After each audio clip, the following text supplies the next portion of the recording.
По интерпелацијата поднесена од партијата Левица, поддржана од СДСМ и нападите од ДУИ до министерот за внатрешни работи Панче Тошковски за трагедијата во Кочани, тој денеска со контранапад кон трите опозицијски партии, за кои на својот Facebook профил напиша дека создаваат алијанса која треба да фрли сенка врз расчистувањето со корупцијата и ставање крај на политичката неказнивост.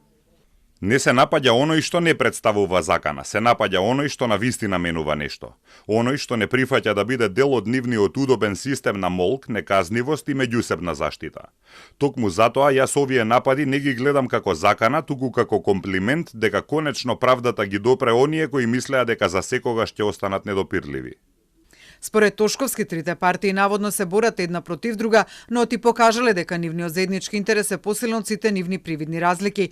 На посот на Тошковски реакција стигна од СДСМ, од каде му порача дека наместо да се жали на Facebook како опозицијата го напаѓала, треба да си поднесе оставка, како минимум чин на лична одговорност.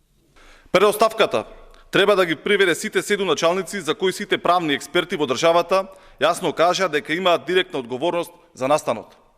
Началници, командири, луѓе од Бирото за јавна безбедност, па дури полицајци, што биле таа вечер на лице место, никој од нив не е ниту повикан, ниту истражуван. Тоа е срамно. Тоа е директен доказ за селективна правда.